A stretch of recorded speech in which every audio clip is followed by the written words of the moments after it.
Well, I once again and unfortunately really ran out of time to address all the things I wanted to address in this debate. It was a very rich, detailed debate, very fiery, um, and well worth your time to watch. Really good debate. Um, I've been grading these debates, so I kind of just, you know what, I finally just gave up. I usually make notes, consolidate them, organize them, and I just ran out of time. I can't do all that for this one, so I'll just do the best I can here with what I got. But I will say this, that I've been grading the debates on as much as I can on pure rhetoric, um, who won in the most, in the rhetorical sense. And try not to make their views be my final evaluation of whether they won the debate or not. But rather, did they express their views adequately? If I could be neutral, which one would have persuaded me more and all that? Holland represented the Christian position, and Grayling represented the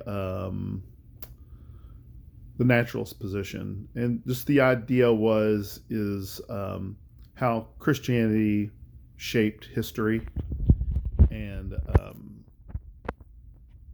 Holland says it was a great force for historical change, and Grayling was saying that it really wasn't. I think Holland blew this guy out. I think it wasn't even close. He was very pointed. He really pressed Grayling on a couple points that his answers are just inadequate. And whenever, like, Holland did a great job challenging Grayling. Grayling was very cordial, but was unable to withstand some of those challenges. And then when Holland took his turn, I felt that his points were very impactful. And when Grayling took his turn, I felt like his points were just kind of like, they just weren't anything special or anything to write home about. It might be just because I've heard of all these points before. I'm not sure. It was very interesting because I'm going to tell you something from the get-go. I don't believe neither of these men uh, supported the Christian position. Now, it could be, I don't know enough about Holland. I only go on what I see in the debate. So I try not to research these people outside of the debate as much as I can. So that way I don't have a prejudiced view. You know what I mean? If I'd known that the denomination that Holland comes from, I might have said, oh, well, here's what these people typically believe, right? So I avoid doing that. I think Holland might be looking at church history from a denominational lens, though. I don't know what it is. I have some guesses, but I'll tell you this. I don't think he's ever studied the Bible. Now, I'm not saying he doesn't know the Bible. In fact, he may have read the Bible more than me. What I mean is that I don't believe he's ever studied the Bible. That is to say, his interpretation and interpretations rest a lot. Origen was brought up a lot. Not the word origin, but the early church father. That's brought up a lot between both debaters. And it's like, okay, I'm fine with you talking about him if you want to discuss his views on the text and the history around the text. But that's not really the way it was presented. It was presented as if this is how to understand Christianity. And I don't go to early church fathers to understand Christianity. I first go to the Bible. So I would say this. For Protestants, we don't really have to fear any threat from Grayling. His arguments are not good, and I'll explain that in a minute. But we don't want to go embracing Holland. In fact, I would say this. If you take on a pastoral role and you have members of your church talking to you, you are primarily concerned with their salvific status. I want them to be saved. I want them to know the scriptures, but I obviously want them to be saved. And if I was his preacher, and I saw this debate, I would be compelled to go to him and say, hey, listen, we really need to go over the gospel. We have to go over it. Do you understand it? Do you believe it? I'd have to. I'd be obligated to. And what I'm trying to do here is, I think a lot of Christians, if they hear me say this, might say, "Well, Travis, you're being really judgmental." I'm not. We have a job to discern and analyze where someone's coming from, and I don't believe Holland is a born again believer. And I don't even think if he saw this, he would have a problem with that.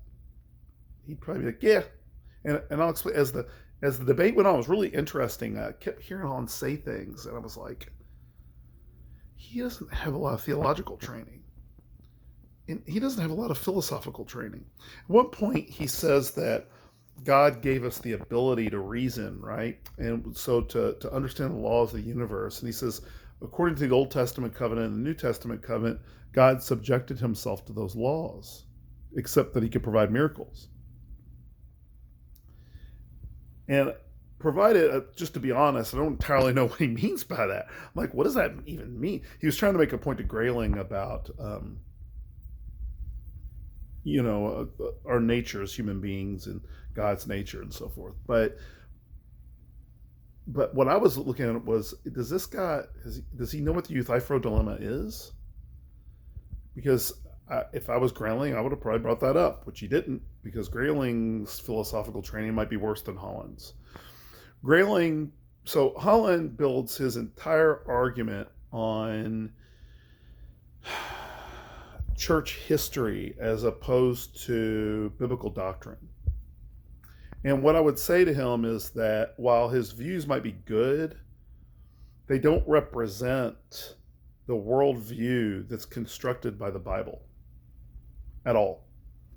And you could say the same thing to Grayling. It's like, look, your views are not compatible with his interpretations of the Bible, are not compatible with the Christian worldview.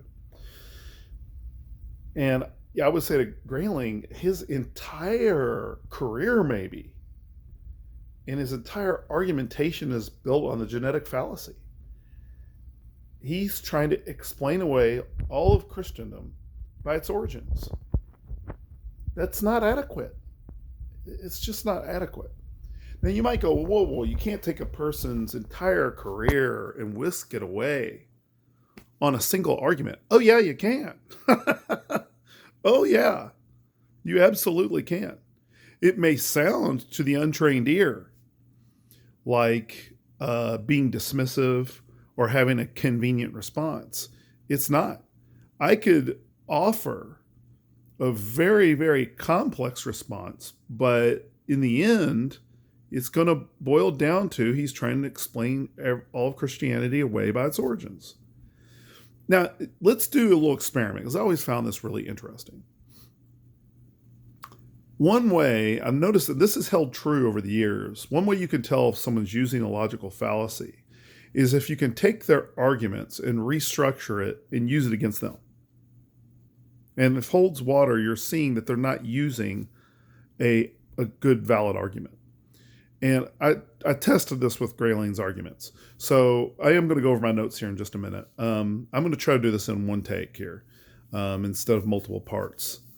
Mainly because it's just so complicated. There's so much to go over. So Grayling is saying basically, yeah, if you go to the Samaritans and you go to the Stoics, there's nothing original about Christianity. It all is born of the idea of a God dying and rising from the dead. Those are ancient views.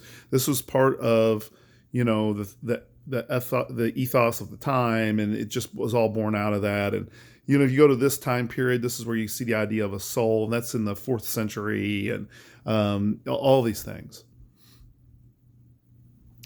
And I thought it was funny because I said, okay, well, let's see. He's using the genetic fallacy, obviously. What would I say to him? And then he said something that fit into exactly my line of reasoning. And that is, he brought up the term citizen of the world. Now, Plato, we don't have any writings from Socrates. What we have is a Plato's reconstruction, or no, I shouldn't say reconstruction, but his take on the history of philosophy, and as it pertains to Socrates versus the sophists. And one of the things Socrates dealt with, one of their sayings was history of the world, a citizen of the world. And I would have loved to have said to Grayling, oh yeah, your arguments are just sophistry. That's the way the sophists argued. Your arguments against Christianity, that's just what, and just dismiss everything he says on the basis of, well, that's just what the sophists would have said. What's he going to do? He's going to appeal to, well, you can't just take everything I've done and say, this is the historical origins of my argument. Right. You can't. You're right. You can't.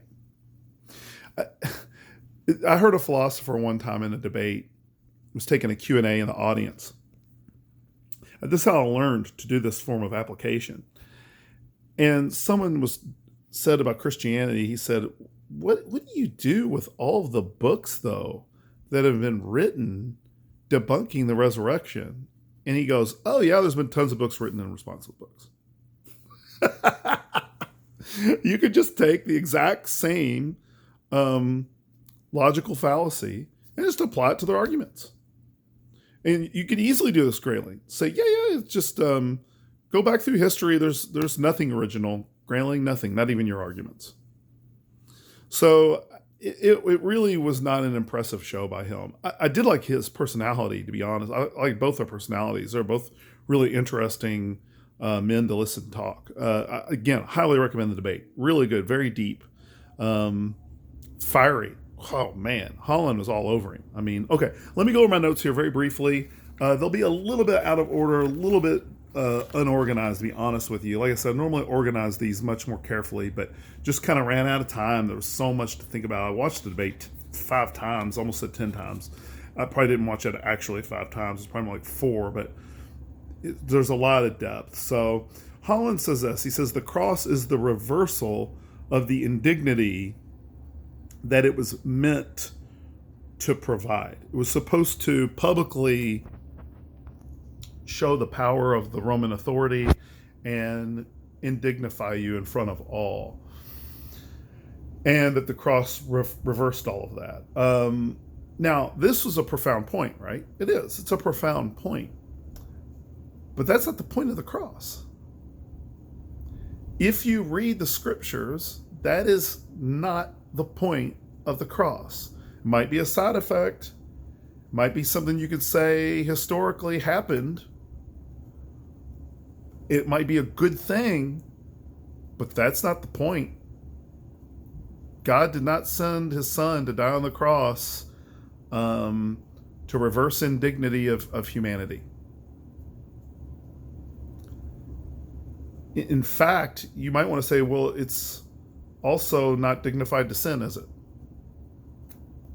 So this is what I'm getting to about Holland, is he makes some statements that I'm kind of like, then by the end, he undermines everything he says. It's very interesting. Now, Grayling says, I promise you had to research on this. Grayling says that Paul claimed from he might be just appropriating Jewish history onto Paul's writings here. I'm not sure. But he basically says that Paul said that people will not, the saints will not decay in the grave. I can't find that anywhere in the Bible. I can't find it. I don't know where he's talking about. He didn't point out a passage, and that's on him, by the way. That's on him to prove things like this, right? I would have just said, what Bible passage are you talking about? I think he's just applying some mythology that was embraced by some in Jewish history. I don't really know. I'm not sure. So he offers no biblical support for claims like this. And so there is a Catholic history that says there were saints that were incorruptible in the grave. But even Catholicism doesn't say that all saints. And also Grayling seems to imply that people at this time didn't understand that bodies decayed. Just like, I wish Holland would have asked him about that, because it was like, you really think that? Because that's just nonsense. They've never seen a skeleton before? You have a guy who's demon possessed at a graveyard? Why do they have graveyards? You think that they didn't understand bodies decayed? If they didn't think the bodies decayed, why bother burying them? Present them to the world. Come on. Terrible. Just terrible argument. Anyway, again, all of his arguments are based on the genetic fallacies. Then Holland responds that all have an equal status before God. Now, Paul's focus on Jewish history, when you read the scriptures against Holland here, is about equality before God. He wants to make out this like great social good, okay? But Paul does not recognize gender equality in terms of roles, okay? That each person has their role. And he doesn't acknowledge gender equality here. Now, patriarchy is a godly thing. It was made by God. On this channel, I've discussed the Hebrew order of primacy, and something that comes before is greater in its role than something that comes later. May also be greater in any other respect. God is greater because he's first, of course, but he's also greater in many other ways, right? But his role is greater too, and you can tell just by the mere fact that he's first, that his role is greater. So that which God creates after him and assigns and applies after him, the order in which he does that's very important. And he creates man before he makes female. That gives man a role, and that is a patriarchal role. That's how when we talk about God as a he, we're talking about his role, right? We're not saying he has physical gender. We're saying he has a role as we understand her anthropologically, okay? And it goes through a patriarchal understanding because God created patriarchy. It's man that has corrupted patriarchy, not God. So this desire to make everything equal is not biblical. In fact, I've said this many times, so I'll keep it brief. Go to Genesis. What is God? It's God that separates and assigns and gives one role authority over another role. Even within the Trinity, we see subordinate roles and distinction, even though he's one God. So, there's just some of these things that Holland says throughout the debate that just has you scratching your head until you get to the end. You're like, oh, this guy's actually probably not even a believer. In fact, I'd say definitely isn't a believer. Now, Grayling has this response. He seems to think that missing works of art equate to Christians destroying art. How do I know that? Because Holland presses him on it, and it's very entertaining. I mean, Holland's all over him. He's like, what's the evidence for this? And Grayling just stumbles, saying, well, yeah, there's all this art that was destroyed, and it's unforgivable. And then Holland's like, where's the evidence? Where's the evidence that it was Christians that was doing this? And then Grayling has to admit, he's like, well, I said in my book that later on it's Christian monks. And it's like, and Holland does a good job pointing out contradictions. He's like, he's saying that, if you see the debate, you'll see that for yourself. He points out some contradictions and gets them pretty good on that. But both debaters, particularly Holland, appropriate social advancement on Paul's meanings. And this is very important. Paul's meaning was that no matter one's social status, God showed salvation to all. This is what was important to Paul. We've seen this right here as we've been studying through the scriptures. It wasn't important to Paul to make sure that we get all our social equality going. That was not important to Paul at all. And it's not important to the Bible. Not important to the Bible, get your soul right. No, it's not important biblically. These may be good things in and of themselves. It depends on what kind of equality we're talking about and all that. But this appropriating all these historical social advancements, we'll call them that for now, is just not, it just shows lack of training in biblical understanding. It really does. So like the division between poor and rich was common in the theology of the time, and that was not acceptable to God and Paul through special revelation. What did I put my, that's what I mean. I didn't have time to really organize my notes. Through special revelation was teaching this. All right, let's reread that again. So Paul's meaning was that no matter one's social status, God showed salvation to all. The division between poor and rich was common in the theology of the time. That's prior to Paul's teaching. The idea is you had a special place if you were rich. Why? Well, because if you were rich, you were closer to God. That's not the way God wants us to understand things. So it wasn't Paul's desire to make, and this is one of Holling's big points, is that dignity is given to the poor and the rich. No, salvation is offered to the poor and the rich, not socialism. And it robs the Bible of its profundity to sit there and think that biblical history was there to provide a better socialist understanding. It's actually quite outrageous, even though Holland makes some really fascinating points. They're really outrageous in the end to the Christian perspective. I don't think any Protestant has anything to fear from Holland's points.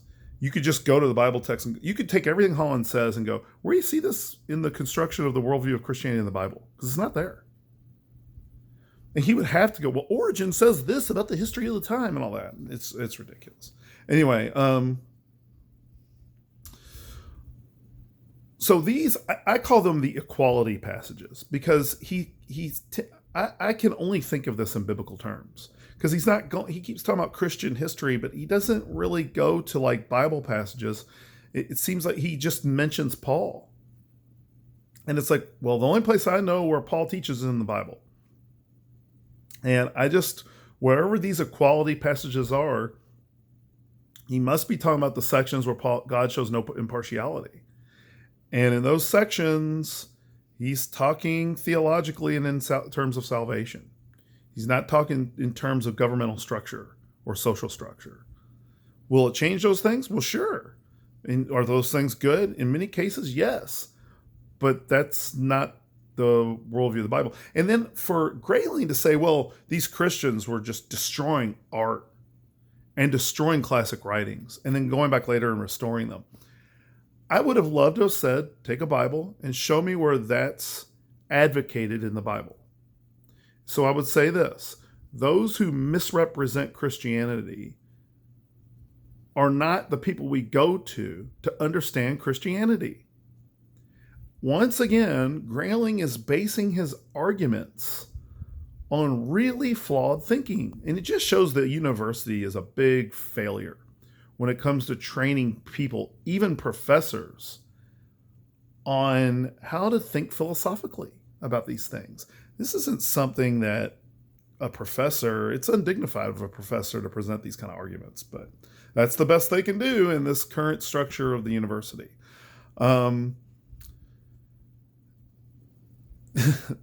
Yeah, so, all right, 109. This is where Holland absolutely steps in it. Absolutely steps in. He claims that philosophy isn't that important, even though he's been arguing philosophically the entire time, and that the socialization of Christianity is the cause of progress, and that naturalists are co-opting it to further their own views. Now, if Holland is right, how does he escape relativism? What makes the humanist wrong to co-opt Christian ethics? See, Holland tries to press Grayling. He goes, listen, he says, my views are myth. That's what Holland says. He says, my views are built on myth. He's like, so what's the danger in just accepting that your views are built on that mythology? It's remarkable. And how does he escape relativism? And when I say relativism, I don't just mean ethics. Oh, no. I mean historical relativism, right? When I say historical relativism, what I mean is history the process of understanding what really happened or understanding what was reported about what happened? It, Grayling easily, if he had not been trained in the university to think in terms of propaganda and thought and been trained actually philosophically, Grayling would have said, well, why am I obligated to do that? Why am I obligated to accept the Christian perspective? See, the assumption Holland is making here is Grayling has a responsibility to hold to the truth that Holland's positions are myth. But if your positions are based on myth and not truth, where's his obligation to hold to that? Well, because his views would be a myth. Whoa, but your views are a myth. So, and I'd simply point out this. I'd ask Holland, what about the resurrection? Is that, you're claiming that's a myth? If you're claiming that's a myth, one, you're not a very good historian because you haven't dealt with arguments about the resurrection. Number one. Number two, salvifically speaking, we got a problem. I'm more concerned for him. Like, we should pray for this guy. You need to watch for yourself. I could be taking Holland way wrong, but I'm pretty sure what I'm saying about him is accurate here. I listen to it a lot. Not only that, Grayling could have just said, well, look, there's an evolutionary process, and Christianity is just part of that process. And the humanists need, what we're doing is co-opting it, but one day in the future, we're hoping to just get rid of the whole historical Christian understanding, and only the naturalist perspective will remain. And evolution has determined that this is right, and we're just replacing one mythology with another. Grayling easily could have said that, and Holland would have had no basis to say he was wrong. None. Because he had just said that he thought Christianity was a myth. So in the very, very end, he just undermines his entire argument. We're getting down almost to a 30-minute mark. Around the 111 mark, Holland calls humanism culturally contingent and implies that Christianity is as well. If you are born again Christian, Holland is not really your ally. He's just presenting a Christian perspective, not the Christian perspective. Certainly not a biblical perspective. Then Grayling.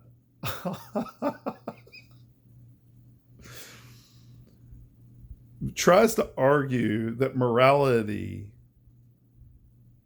comes from an innate instinct of human nature. And he gives this pathetic illustration of these people who saved these guys that were drowning. And they said, I just didn't want them to drown. I was just flabbergasted that this guy's a professor.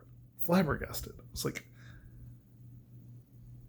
that one, taking one example and trying to make an argument that you can base morality out of human instinct on one example, it doesn't make sense. And it's so funny. I was like, oh, well, what if their instinct was that it was better for humanity for them to murder Jews? And what if in the future at some point that becomes the history that's supposed to be his story, the history that's supposed to be co-opted? Not that Grayling was making that point. I was making it for him because he wasn't adequate philosophically to do it. But what if that happened? You would be defining good very differently, wouldn't you? You'd be training your instincts to do something very different, wouldn't you? You see, it just shows the inadequacy of the university. These are the professors at the universities. I'm not trying to rag on Grayling here. He seems like a very nice gentleman, but I wasn't impressed with his erudition at all. And I want to say this too. Someone may have vernacular that makes them sound like they really know what they're talking about. Grayling comes off as the epitome of the way the university should be producing a thinker in his vocabulary, but he's not. He's absolutely not. He was the kind of person that Richard Weaver was warning us about in Ideas Have Consequences, and that Plato was warning us about through Socrates. He's a sophist. He really is. Yeah, and then that's where Holland says human rights are a myth and owes its roots to Christianity. He might have been saying that Christianity. He may have been saying that human rights is a myth, but it appeared to me that he was saying Christianity. You have to decide that for yourself. So, all right, we're at the end of our time here. There's actually even more. I could sit here and dissect the entire thing. I would have enjoyed watching it multiple more times, but I'm trying to do one a week. And again, I could sit here and talk about every little aspect, and it wouldn't ultimately do you any good. If I misrepresent Holland, I feel bad. I don't believe I have. Like I said, watch this thing 4 times. And I'm almost certain at the very end, he's claiming that his views are ultimately rooted in myth. That's unfortunate. Watch it. Worth your time.